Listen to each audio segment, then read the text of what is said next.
Kozhikode medical college ആശുപത്രിയിലെ മാതൃ ശിശു സംരക്ഷണ കേന്ദ്രത്തിൽ കൂട്ടിരിപ്പുകാർക്കുള്ള ഡോർമെറ്ററി ഫീസ് മുന്നറിയിപ്പില്ലാതെ വർദ്ധിപ്പിച്ചു.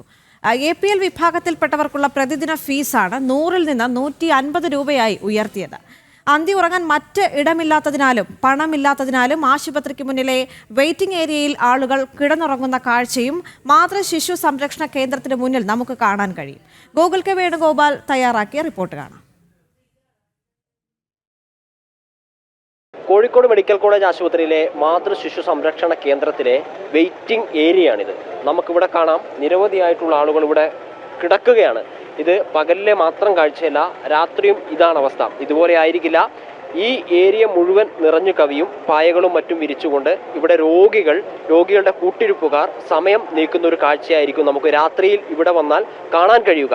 ഇത്തരത്തിൽ ഒരു സാഹചര്യം ഇവിടെ നിലനിൽക്കുമ്പോഴാണ് മാതൃ ശിശു സംരക്ഷണ കേന്ദ്രത്തിന്റെ ഭാഗമായിട്ടുള്ള ഡോർമെട്രിയിൽ ഫീസ് വർദ്ധിപ്പിക്കുന്ന നടപടിയുമായിട്ട് ആശുപത്രിയുടെ വികസന സമിതി മുന്നോട്ടേക്ക് പോകുന്നു. 100 കണക്കിന് രോഗികളായിരിക്കും രാത്രിയിലൊക്കെ ഇവിടെ അന്തിയുറങ്ങുന്നത്. ഇവിടെ കിടന്നുകൊണ്ടുറങ്ങുക മാത്രമല്ല ചെയ്യുക, ഈ ബെഞ്ചിലും മറ്റും ഇരുന്നിട്ടും ഇവിടെയുള്ള കസേരയിലും മറ്റും ഇരുന്ന് നേരം വെളുപ്പിക്കുന്ന ഒരു കാഴ്ചയാണ് നമുക്ക് രാത്രിയിൽ ഇവിടെ കാണുവാൻ വേണ്ടി സാധിക്കുക. ഇപ്പോഴും പല ആളുകളും വിശ്രമിക്കുന്നത് നമുക്ക് ദൃശ്യങ്ങളിൽ കാണാം. ഇത്തരത്തിലുള്ള ഒരു ദുരവസ്ഥ ഇവിടെ നിലനിൽക്കുമ്പോൾ ഡോർമെട്രിയുടെ ഫീസ് വർദ്ധിപ്പിച്ചുകൂടി രോഗിയുടെ കൂട്ടിരിപ്പുകാർക്ക് തിരിച്ചടി നൽകുന്ന ഒരു കാഴ്ചയാണ് നമുക്കിവിടെ കാണാൻ സാധിക്കുന്നത്. പ്രതിഷേധം എന്തായാലും ശക്തമാണ്. രോഗിയുടെ കൂട്ടിരിപ്പുകാരായിട്ടുള്ള ആളുകൾ ഇപ്പോൾ നമ്മോടൊപ്പം ഉണ്ട്. യാതൊരു മുന്നറിയിപ്പും കൂടാതെയാണ് ഒരു 100 രൂപ എന്നുള്ള 150 രൂപയിലേക്ക് വർദ്ധിപ്പിച്ചിരിക്കുന്നത്. ഇന്ന് തൊട്ടാണ് അത് തുടങ്ങിയിരിക്കുന്നത്. നമ്മൾ ബില്ലടക്കം നോക്കുമ്പോഴാണ് ഈ കാര്യങ്ങളും അറിയുന്നത്. അപ്പോൾ എന്തുകൊണ്ടാണെന്ന് ചോദിച്ചപ്പോൾ ഇത് നഷ്ടത്തിലാണ്, അങ്ങനെ രീതിക്കൊക്കെയാണ് ആശുപത്രി ഇവരൊക്കെ പറയുന്നത്, സെക്യൂരിറ്റി ഒക്കെ പറയുന്നത് അങ്ങനെയാണ്. അപ്പോൾ 100 രൂപ ഇല്ലാത്ത ആൾക്കാരാണ് ഇവിടെ കിടക്കുന്നത്. കഷ്ടപ്പെട്ട് എങ്ങനെയോ 100 രൂപ ആക്കിയിട്ട് അവിടെ കിടക്കുന്നത്. അപ്പോൾ എത്ര ദിവസം കിടക്കണം ഒന്നും അറിയില്ല. ഇപ്പം ഞാൻ വന്നിട്ട് ഒരു 5 ദിവസമായി. ഇനിയിപ്പോൾ 5 ദിവസം കൂടി മരുന്നും കാര്യങ്ങളൊക്കെ ഇവിടെ ഉണ്ട്. അത് കഴിഞ്ഞിട്ടാണ് ഡിസ്ചാർജും കാര്യങ്ങളുള്ളൂ. ഇവിടെ ആഴ്ചകളായിട്ടും മാസങ്ങളായിട്ടും കിടക്കുന്ന ഒരുപാട് പേരുണ്ട്. അപ്പോൾ അവർക്ക് വീണ്ടും വലിയൊരു ബാധ്യതകളായിട്ട് മാറുക. പിന്നെ ഒരു കാര്യം എന്ന് വെച്ചാൽ ഇവിടെ ഒരുപാട് ടെസ്റ്റുകളും മരുന്നുകളൊക്കെ വലിയ വില ടെസ്റ്റും മരുന്നൊക്കെ പുറത്തേക്കാണ് എഴുതുന്നത്. ഇതും എല്ലാം കൂടി നമുക്ക് താങ്ങാനാവില്ല. ഫുഡിൻ്റെ വേറെ കുറേയൊക്കെ സന്നദ്ധ സംഘടനകൾ ഫുഡും കാര്യങ്ങളും തരുന്നുണ്ട്. ഒരുപാട് ഉപകാരങ്ങൾ നമ്മൾ ഈ അവസരത്തിൽ ഞാൻ നന്ദി രേഖപ്പെടുത്താം.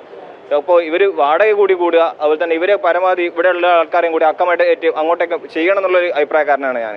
മൃഗങ്ങളെയൊക്കെ പോലെ പരിഗണിക്കുന്ന പോലെയാണ് ഈ രോഗികളെ അവരുടെ കൂട്ടിരിപ്പുകാരുടെ ആശുപത്രി അധികൃതർ പരിഗണിക്കുന്നുള്ളതാണ് നമുക്ക് ഈ ദൃശ്യങ്ങളിൽ നിന്ന് കാണാൻ സാധിക്കുന്നത്. ഈ റൂഫൊക്കെ പൂർണ്ണമായിട്ടും ചോരുന്നതാണ്. ഈ രാത്രി മഴ പെയ്ത് കഴിഞ്ഞാൽ ഇവിടെ ഇരിക്കാനോ കിടക്കാനോ പറ്റാത്തൊരു സാഹചര്യമുണ്ട്. ഇവിടുത്തെ ശുചിമുറിയൊക്കെ പൂർണ്ണമായിട്ടും തകരാറിലായതാണ്. ഒരു രീതിയിലും പരിഗണിക്കുന്നില്ല എന്നുള്ളതാണ്. ഇത്തരത്തിൽ ജനങ്ങളെ ഇങ്ങനെ വഴിയിൽ തെരുവിൽ കളയുന്നത് പോലെ കളഞ്ഞുകൊണ്ട് എവിടുന്നാണോ പൈസ കൂടുതൽ ഉണ്ടാക്കാൻ വേണ്ടി പറ്റുമോ ആ രീതിയിൽ പൈസ സ്വരൂപിക്കാനുള്ള ശ്രമമാണ് അധികൃതരുടെ ഭാഗത്തു നിന്നുണ്ടാകുന്നത്. രോഗികൾ ദുരിതത്തിലാണ്. അവർക്ക് സാധിക്കുന്ന പോലെയൊക്കെ അവർ പ്രതിഷേധിക്കുന്നുണ്ട്.